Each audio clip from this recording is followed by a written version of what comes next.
Jonny here. Right now I'm in the Kailash valleys of northern Pakistan, and it was here exactly 20 years ago that the idea for setting up Wild Frontiers first came about. So, back here as I am, I thought I'd take the opportunity to explain a little about our story.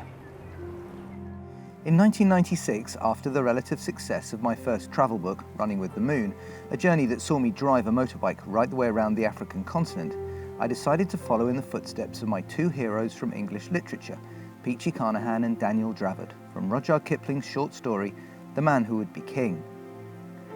Growing a beard and donning local garb, I travelled largely on foot from Marwar Junction in India, through Pakistan, across the Khyber Pass and into war-torn Afghanistan. Here I trekked through the Hindu Kush and the Afghan province of Nuristan, before finally emerging into the valleys of the Kailash. If you can see the snowy ridge behind me there, that's the border between Pakistan and Afghanistan, the Durrant Line as it was known. And it was across a 4,650 metre pass that I came, leaving the fear of war-torn Afghanistan behind me, and entered these most idyllic and peaceful valleys. After 6 weeks wandering through Afghanistan, bearded, bedraggled and a good deal thinner, I was looking for a man called Saifullah Jan, who I'd been told spoke good English. As one of the few truly educated men of the Kailash, I had been told Saifullah was the chief spokesperson for this minority pagan tribe, and that he'd be able to help me find a place to stay and teach me more about their culture. So do you remember that day when I first came down into this valley? You thought I was Taliban, I had big beard. Because I was thinking, when I saw you first time, I was thinking, hey, who's this man coming from Nuristan? Maybe he's a Nuristani, maybe he's a robber, maybe he's a killer. A bandit. Then I talked to you, you're English. He turned out to be a travel writer. Yeah. Then I find out that you are a good writer. And do you remember saying to me I should set up a travel company? No, the thing that then we were discussing, talking together, and I said to you, you know why you like to come here often anyway. Yeah. So why not you are opening one travel agency and bringing tourists. Bring tourists here. Is it to benefit? You will come also every year, and the people can benefit here. The Kailash. The Kailash especially. Yeah. So overwhelmed was I by the friendship and hospitality I received, and the genuinely fascinating and peaceful world into which I'd stumbled, that I put my bags down and stayed for 3 months. From here I headed back to India, where I rented a hut on a Goan beach and wrote my second book, For a Pagan Song, about this journey and my time spent with the Kailash.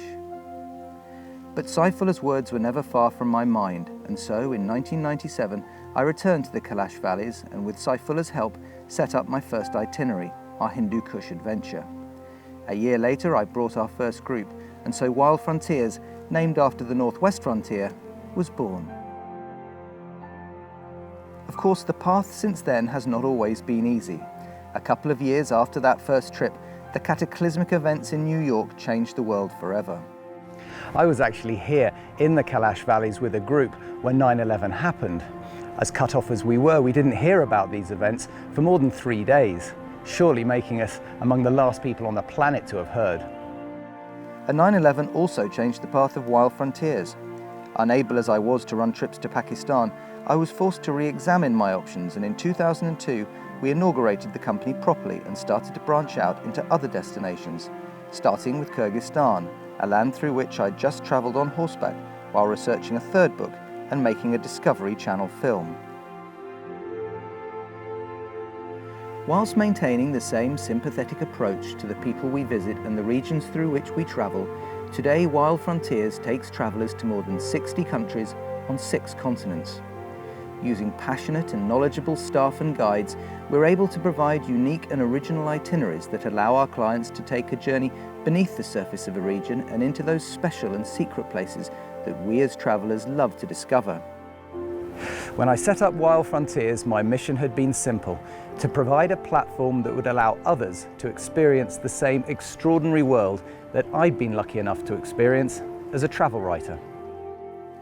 To give our clients the kind of personal service we know they like, we operate from an office in West London, where we have a dedicated team, all with a wealth of knowledge about our destinations, on hand to answer their questions.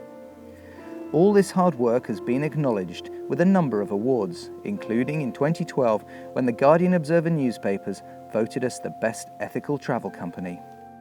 But I've never forgotten where it all started, and I like to get back here to the Kalash Valleys as often as I can.